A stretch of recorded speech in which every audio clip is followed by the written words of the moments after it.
Hi guys, welcome. स्वागत है आप सभी का मेरे चैनल पे अकाउंट्स विद आनंद सर। दोस्तों, आज का टॉपिक जो है वो कुछ खास है। आज का टॉपिक काफ़ी इंटरेस्टिंग है और इम्पोर्टेंट है, क्योंकि आज हम डिस्कस करेंगे कैश बुक डबल कॉलम के बारे में। अब ये कैश बुक डबल कॉलम क्या होता है? कैश बुक तो मैं सिंपल कॉलम आप लोगों को कल के वीडियो में अपलोड कर चुका हूँ। आज डबल कॉलम के बारे में हम डिस्कशन करेंगे। कैश बुक डबल कॉलम का मतलब होता है कि cash book with bank column, means cash और बैंक, ये दो अकाउंट एक साथ इन्वॉल्व होंगे इस कैश बुक में। कुछ कैश से रिसीव होगा, कुछ चेक से रिसीव होगा, कुछ कैश से पेमेंट होगा, कुछ बैंक से पेमेंट होगा। अब डबल कॉलम जो कैश बुक है वो इतना इम्पोर्टेंट कैश बुक है कि हर एक ऑर्गेनाइजेशन को कैश बुक मेंटेन करना है। ये डबल कॉलम कैश बुक जरूर मेंटेन करना है। ये कानूनी तौर पे भी इसे मेंटेन किया जाता है, और ख़ास करके 11-12 के बच्चों को ये कैश बुक जो है वो एकदम इम्पॉर्टेंट है और काफ़ी स्कोरिंग मार्क्स है। ये काफ़ी स्कोरिंग मार्क्स का क्वेश्चन आता है। इसमें 10 से 12 मार्क्स का ये क्वेश्चन जरूर पूछा जाता है और हर साल पूछा जाता है, इसलिए ये काफ़ी इंपॉर्टेंट है और काफ़ी इंटरेस्टिंग चैप्टर है। इसको ध्यान से देखें, क्योंकि इसमें कॉन्ट्रा एंट्री का जो कंसेप्ट है वो काफ़ी इंपॉर्टेंट है, क्योंकि कॉन्ट्रा एंट्री आता ही है, और वो कॉन्ट्रा एंट्री में अगर मिस्टेक होता है, गलती होता है, तो क्या होता है कि बच्चों का मार्क्स वहाँ कट जाता है। तो मैं कॉन्ट्रा का यहाँ पे कॉन्ट्रा एंट्री लिख करके कॉन्ट्रा का पोस्टिंग कैसे करते हैं कैश बुक में वो मैं बता दूंगा, जनरल कंसेप्ट से भी और अकाउंटिंग वाला एंट्री के कंसेप्ट से भी। ठीक है, तो आप लोग वीडियो को स्किप नहीं करें। 10 मिनट का वीडियो होगा मैक्सिमम। 10 मिनट के अंदर मैं आप लोगों को बता दूंगा कैश बुक डबल कॉलम किस तरह से कॉन्ट्रा एंट्री किया जाता है, और आप लोग का सारा डाउट क्लियर हो जाएगा। फिर भी अगर कोई डाउट रह जाए तो आप कमेंट में जरूर बताएं। बच्चों ने पिछले वीडियो में कुछ कमेंट किया है कि सर वीडियो थोड़ा सा बड़ा हो जा रहा है, थोड़ा छोटा कर दीजिए। ठीक है, मैं कोशिश करूँगा वीडियो को छोटा करने के लिए, लेकिन छोटा करने का मतलब ये है ना कि अकाउंट्स है, अकाउंट्स को अगर आप छोटा कर देंगे ना तो वो सारे कंसेप्ट नहीं बताया जा सकता है जितना चाहिए। एक टॉपिक के लिए जितना चाहिए वो ज़्यादा छोटा करने से थोड़ा दिक्कत होगा। फिर भी लेट्स स्टार्ट, समय बर्बाद नहीं करते हुए स्टार्ट करते हैं। तो cash book double column, cash book double column जो है उसका एक फॉर्म है, टी फॉर्म बना लेते हैं हम लोग, यहाँ से बताते हैं। ठीक है ना, कैश बुक आप सिंपल समझ गए हैं कि all cash receive, all cash payment. ठीक है, ये कॉलम है।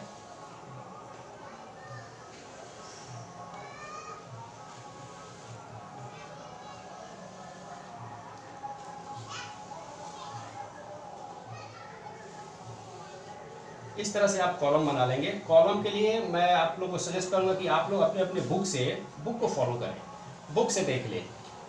ठीक है ना, यहाँ सेम होता है डेट, रिसिप्ट या पर्टिकुलर्स, यहाँ वाउचर नंबर, अगेन यहाँ कैश, यहाँ बैंक, अगेन डेट, पेमेंट या पर्टिकुलर्स, वाउचर नंबर, कैश और bank.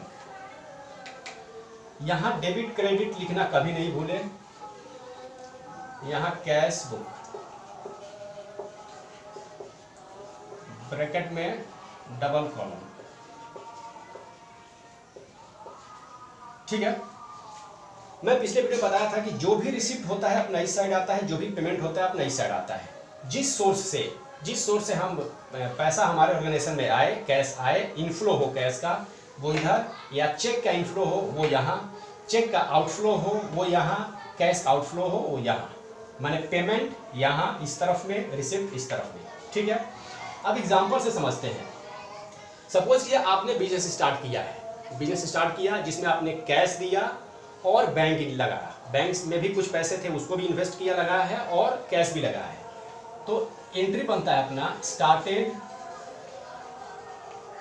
Business with cash ₹50,000 and bank ₹30,000। ठीक है, आपने बिजनेस में 50,000 रुपया कैश लगाया और 30,000 रुपया बैंक लगाया। तो सिंपल समझ सकते हैं कि अगर पैसा ऑर्गेनाइजेशन में आ रहा है, कैश ऑर्गेनाइजेशन में आ रहा है, तो यहाँ कैश वाले कॉलम में कैश का अमाउंट और बैंक वाले कॉलम में बैंक का अमाउंट सिंपल डाल सकते हैं। चलिए इसका एंट्री भी कर लेते हैं। एक तो होगा कि पैसा आ रहा है, वो टू कैपिटल करके हम डाल सकते हैं। दूसरा एक एंट्री का कंसेप्ट से एंट्री बनता है cash account debit, bank account debit to capital, यही चीज बनता है ना, टू कैपिटल अकाउंट। कैश वाले में 50,000, बैंक वाले में 30,000 कैपिटल में 80,000। आज हम इसको पोस्टिंग करेंगे तो कैश का यहाँ है, कैश यहाँ है, कैश यहाँ है, क्या लिखेंगे? To capital. Capital cash column में 50,000। ये काफ़ी इंपॉर्टेंट एंट्री है, इसको ध्यान दें। फिर ऊपर बैंक है, बैंक यहाँ है, बैंक का भी कॉलम है, तो बैंक टू कैपिटल लिखा हुआ है, बैंक वाले में 30,000।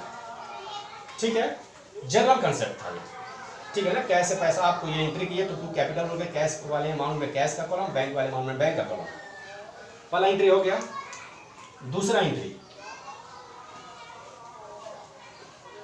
सोल्ड गुड्स ₹50,000, इसको मिटा देते हैं।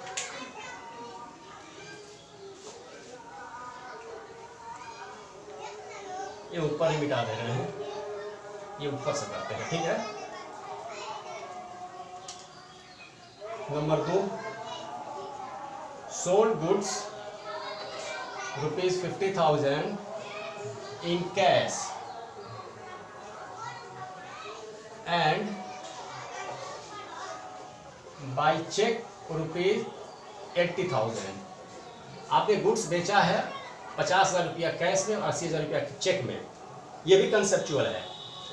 यहाँ आपने सेल किया है, पैसा आपके पास आया है, तो टू सेल्स अकाउंट, ठीक है। कैश वाला अमाउंट जो है वो 50 कैश में और चेक वाला जो है वो बैंक में, ठीक है। रेंट पेड किया, third number, paid rent ₹5,000, rent payment किया, पैसा गया है। एंट्री क्या बनता है? Rent account debit to cash account. Cash का लेजर है बाई रेंट। अब यहाँ डेट, आप लोग जिस डेट पे ट्रांजेक्शन होगा वो डेट डाल देंगे, ठीक है। पेमेंट हुआ है, अगर यहाँ चेक दिया रहे तो बैंक में, कैश दिया रहे तो कैश में। सपोज कि यहाँ चेक लिखा है, चेक है तो बैंक कॉलम में डाल देंगे 5,000, ठीक है। ये समझ में आ गया। तो सिंगल कॉलम में जो भी अपना फंडा था, क्या रिसीव जो होगा इधर, पेमेंट जो होगा इधर, किस माध्यम से हो रहा है, सेल कर रहे हैं या परचेज कर रहे हैं, रेंट पेमेंट कर रहे हैं, वेजेस दे रहे हैं, सैलरी दे रहे हैं, क्या दे रहे हैं, वो पेमेंट हो रहा है तो इधर रिसीव हो रहा है इधर। हमको समझना क्या है? कॉन्ट्रा एंट्री का कंसेप्ट, ठीक है। अब कॉन्ट्रा का कंसेप्ट समझ लेते हैं। कॉन्ट्रा यहां आप लोग ध्यान दीजिएगा, ठीक है। कॉन्ट्रा किस किस कंसेप्ट में होगा? Number 1, cash deposited into bank ₹20,000। आपने कैश रुपया बैंक में जमा किया, एंट्री क्या बनता है हमारा? Bank account debit to cash account 20,000, ठीक है। अब देखिए यहाँ पे अपना कैश भी है, बैंक भी है, यहाँ कैश भी है, बैंक भी है। एक आप लोगों को कॉलम में यहाँ नहीं बता रहा हूँ, आप लोग अपने सुविधा के हिसाब से कॉलम बना लीजिएगा या फिर क्या करना हो देख लीजिए। हमने पैसा बैंक में डिपॉजिट किया, बैंक रिसीवर हुआ, bank account debit to cash. ये देखना है बैंक, यहाँ देखना है बैंक, क्या बना है? To cash. हम बैंक को पकड़ेंगे, बैंक का लेजर यहाँ पकड़ेंगे, बैंक अकाउंट डेबिट में लिखेंगे टू कैश, यहाँ लिखेंगे to cash account. Cash account लिखे, 20,000 रुपया किस में डालना है? बैंक में। समझ में आ गया ना? बैंक अकाउंट, यहाँ बैंक अकाउंट पकड़ लिए, टू कैश लिख के अमाउंट बैंक कॉलम में, पक्का। यहाँ पे हम सी लिख देंगे, कॉन्ट्रा। अब ये है क्योंकि दोनों अकाउंट इन्वॉल्व है, कैश भी है, बैंक भी है, इधर भी कैश है, बैंक है, फिर कॉन्ट्रा, ये कैश है, तो बाई बैंक लिखेंगे। यहाँ क्या लिखेंगे? By bank. और अमाउंट कहाँ देंगे? कैश कॉलम में 20,000 रुपया, ठीक है ना। ये कंसेप्ट समझ आ गया।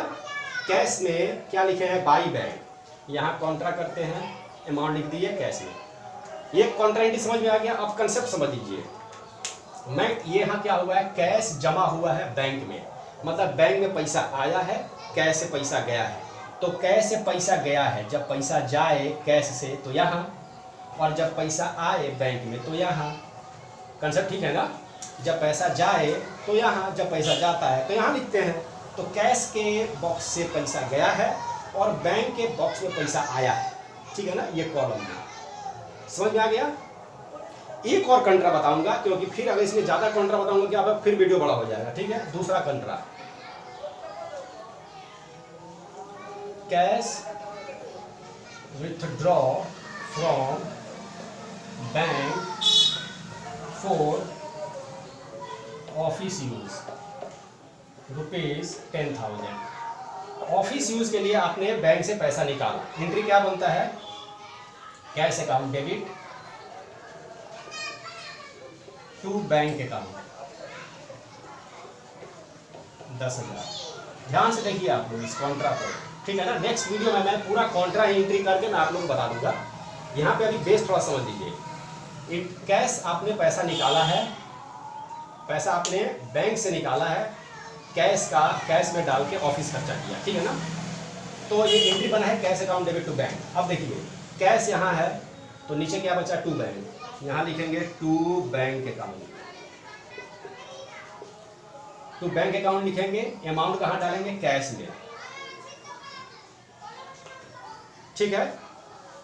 और यहाँ जो है बैंक को देखेंगे तो यहाँ क्या लिखेंगे, इस साइड में क्या लिखेंगे, ये बैंक देख रहे हैं तो इधर क्या लिखेंगे, बाई कैश। अमाउंट कहाँ देंगे, बैंक कॉलम में 10,000। अब देखिए यहाँ बैंक से पैसा निकला, कैश में पैसा आ गया, दोनों कंसेप्ट समझ में आ गया। बैंक से पैसा निकला है और कैश में पैसा आ गया है, बैंक से रुपया निकला है और कैश में पैसा रुपया आ गया है, ठीक है ना। ये दो, कैश डिपॉजिट और cash withdrawal for office use. और इसके बाद 3 एंट्री होगा, वो एंट्री मैं अगले वीडियो में अपलोड कर दूंगा, क्योंकि अगर ज़्यादा यहाँ पे बता दूंगा तो आप लोगों को क्या होगा, कन्फ्यूजन हो जाएगा। फिलहाल इसको समझ लीजिए, ठीक है ना। ये कंसेप्ट को समझ लीजिए। वीडियो एक बार में नहीं समझ आया तो दोबारा रिपीट करके देख लीजिए। नेक्स्ट जो वीडियो अपलोड होगा उसमें जो जितना कॉन्ट्रा का कंसेप्ट है यहाँ दे दूंगा, ठीक है, और उसका वीडियो मैं आप लोग अपलोड कर दूंगा। ओके, तो वीडियो आपको अच्छा लगे तो लाइक कीजिएगा, शेयर कीजिए, सब्सक्राइब कीजिए, ताकि और भी बेहतरीन ढंग से वीडियो बना करके और आप लोगों के लिए दिया जा सके, ताकि आप लोग का भी कुछ नॉलेज बढ़े और अपना भी कुछ काम हो, ठीक है। थैंक यू, तब तक के लिए बाय, मिलते हैं फिर नेक्स्ट वीडियो में।